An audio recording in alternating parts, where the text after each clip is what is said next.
권사의 사명에 대한 말씀을 오늘 생각하도록 하겠습니다. 권사가 그 직무를 잘 감당하려면 다음과 같은 몇 가지를 힘써야 합니다. 먼저 교역자를 잘 도와야 합니다. 권사는 서리 집사로 오랫동안 봉사한 사람이라든가 전도한 경험을 가진 사람으로서 여신도 중에도 지도국 인물 중에서 선출되는 교파들이 많습니다. 이런 위치에 있는 권사가 교역자에게 잘 협조하지 않으면 교회 전체에 어려운 문제가 발생할 수 있기 때문입니다. 권사는 교역자를 도와 교회를 봉사하는 직책이니까 교역자를 지배하거나 괴롭히지 않기 위한 직책이라고 생각해야 됩니다. 겐그레아 교회 베베처럼 권사는 교역자의 보호자가 되는 것이 권사가 수행하여야 될 엄연한 직책이라고 하는 사실을 알아야 하는 것입니다. 신방의 의무가 있습니다. 성도 중에 가난한 그리고 환난을 당한 형제 자매를 신방하여 위로하는 일은 권사가 하여야 될 직무입니다. 신방도 교역자를 도와주기 위한 신방이어야 합니다. 교회는 권사를 선출할 때 이런 일들을 감당할 만한 적임자를 선택하여야 합니다. 그렇게 하려면 그만한 열심과 덕망과 시간이 있어야 할 것입니다. 1년이 가도 신방 한 번 못하는 권사는 사실 존재할 의미가 없습니다. 권사직은 명예직이거나 장식품이 아니라 봉사하여야 할 직책이기 때문에 그렇습니다. 그리고 덕망이 있어야 합니다. 권사는 교역자의 보호자일 뿐만 아니라 교우들의 보호자가 되어야 합니다. 초신자, 그리고 낙심자, 병약자, 그리고 실패자, 불의한 사람들, 그리고 행우나 노약자 등 여러 모양의 사람들을 위한 보호자가 될 수 있을 때 권사의 임무인 신방은 효과적일 수 있습니다. 만약 그렇지 못하면 권사의 신방이 도리어 역효과를 가져오는 부덕이 될 수 있습니다. 권사의 신방이 교역자에게 도움이 되고 교우들에게 덕이 되기 위해서 몇 가지 조심하여야 될 일이 있습니다. 첫째는 물질적인 가해자가 되지 않도록 조심해야 합니다. 권사가 신방을 통해서 교인들과 가까워진 것을 기회로 하여 교인들에게 금전을 차용하지 말아야 한다는 것입니다. 약속한 시일에 반납한다고 해도 덕이 안 되고 더구나 기일 내에 갚지 않으면 교회가 받는 손상은 너무나도 크기 때문입니다. 둘째는 정신적인 가해자가 되지 않도록 조심해야 합니다. 권사가 신방하면서 이 집 저 집의 말을 옮겨서 교인 사이에 이간을 붙이거나 이 말 저 말을 퍼뜨려 명예를 손상시키는 것은 정신적인 가해 행위입니다. 그러므로 신방을 임무로 하는 권사는 특히 이런 점에 주의하여 교회와 성도들에게 덕을 세우도록 힘써야 합니다. 셋째는 신앙적인 가해자가 되지 않도록 조심해야 합니다. 한국교회 신앙체계가 크게 흔들려가고 있는 혼란한 상태가 되고 있는 이때에 유한층의 부녀들 때문이라는 책임을 부인하지 못할 것입니다. 권사는 특히 이런 점에 조심해서 부덕을 끼치는 일이 없도록 해야 합니다. 입신, 투시, 방언, 진동 등의 이상한 신앙 상태를 예수님과 그의 십자가 이상으로 선전하여 순전한 성도들을 현혹하게 하는 사람은 신앙적인 가해자입니다. 신앙적인 가해는 다른 어떤 가해 행위보다도 가장 무서운 죄악이라고 하는 것을 명심하여야 합니다. 교회가 바라는 권사상은 어떨까요? 어머니로서의 권사입니다. 자, 어머니 없는 가정은 쓸쓸한 가정입니다. 어머니의 직무를 감당할 직원이 없는 교회도 쓸쓸한 교회입니다.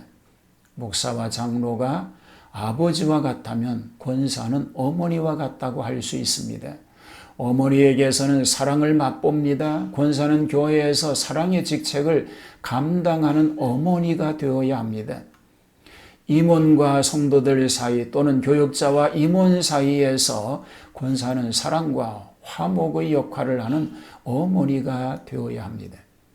가정에서 없어서는 안 될 존재가 어머니인 것과 같습니다. 그래서 권사는 교인들의 요구에 응해주는 동시에 어려운 일을 사랑과 이해심으로 해결해주는 역할을 하여야 합니다.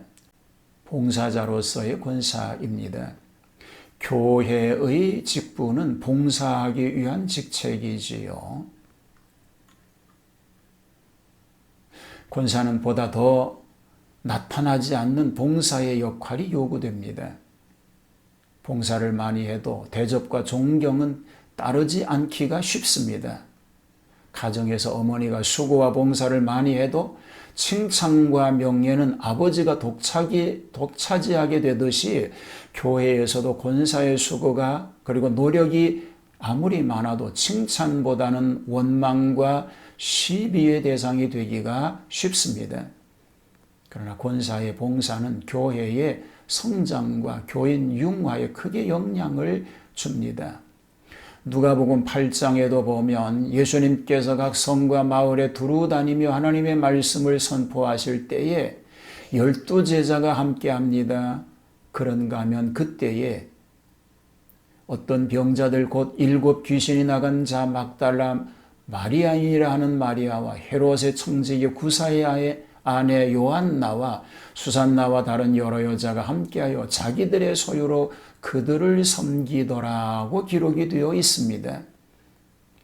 예수님의 제자 중에 여자가 한 사람도 없습니다. 그러나 예수님과 그 일행을 도운 여자들은 많았습니다. 그들 중에는 천비 출신도 귀부인도 있었습니다. 화합 단결해서 예수님의 전도 사업의 봉사자가 되었습니다. 오늘의 권사들도 합심 단결하여 교회의 봉사자가 되어야 합니다. 협력자로서의 권사입니다. 권사로 취임하면서 교회 앞에 서야 합니다. 목사와 협력하여 교인들의 협력자로서의 역할이 있어야 하는 것이기 때문에 그렇습니다. 협력이란 세심한 주의와 통찰력이 없이는 어렵습니다. 교인들 중에 가난한 자, 병든 자, 시험당한 자를 돌아보고 그 사정을 목사에게 알리고 이해, 기도해 주어야 합니다. 겐그리아 교회의 베베처럼 교육자들에게만 아니라 교인들의 보호자가 되어야 합니다. 브리스길라는 교회를 위해서 수고한 여자 일꾼이요 생명을 아끼지 않고 죽기를 각오하고 바울을 협력한 일꾼이었습니다. 오늘도 베베와 브리스길라 같은 일꾼이 필요합니다. 전도자로서의 권사입니다. 한국의 복음이 일찍이 안방문을 열고 들어왔듯이 가정을 향해서 복음을 전하여야 할 사명이 너무나도 크고 넓습니다. 교인의 신방이나 새신자 전도를 교육자만 하기는 너무나도 분주하고 많습니다. 권사들이 새신자 육성과 병자 방문들을 맡아야 합니다. 세상 생활에 쪼들리던 성도들이 웃음으로 찾아 신앙으로 이끌어주는 권사가 필요하기 때문인 것입니다. 그러므로 어머니와 같은 권사들의 위로와 격려는 강단에서 외치는 설교보다도 몇 배 깊은 감화가 됩니다.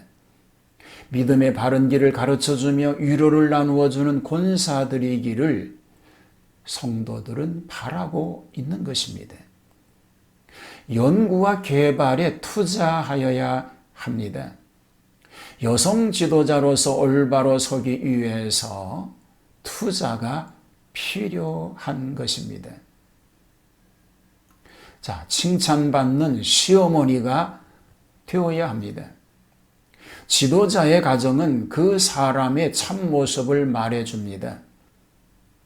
부분적이지만 권사 시어머니 때문에 교회에 다니기 싫다는 뼈아픈 사연이 심심찮게 들려오는 이유는 가정사역의 적신호 때문입니다. 가정에서 지도력은 하루아침에 행사된 것이 아니기에 더욱 설득력을 갖습니다. 가정을 강하게 꾸리는 모습과 맞물린 권사의 모습은 산업화로 인한 가정 부재 시기에 영향력을 발휘합니다. 그러나 고부간에 인터넷을 통해 의사를 소통하는 지금은 일반적인 영향력 행사보다도 쌍방적인 대화에 무게가 실립니다. 다음 세대를 위해서 대상을 이해하고 열린 마음의 대화가 기본입니다. 믿습니다. 스타일의 효험은 발휘할 때도 적지 않지만 오히려 반작용을 불러오는 경우가 많습니다. 권사가 주님과 깊은 대화를 기도라는 도구를 통해 맛보듯이 세대가 다른 사람들을 기도하듯 품는다면 수평적인 교제의 원만함을 이룰 수가 있습니다. 칭찬받는 시어머니 권사는 지도력의 많은 부분을 보여주는 것이 분명한 것입니다. 목회의 후원자로 서야 합니다. 목회자가 힘들어할 때 기도에 막강한 후원 부대는 영적인 천군만마를 얻음과 다름이 없습니다. 구약시대나 신약에서 영적 지도자의 든든한 후원자들의 이름 중에 여성도의 이름이 빠지지 않습니다. 엘리야의 후원자 사르밧 과부, 엘리사의 후견인 수념 여인, 사도 바울의 사역에 힘을 돋우었던 여러 성도들의 이름이 서신서 뒷부분을 인상 깊게 기록하고 있습니다.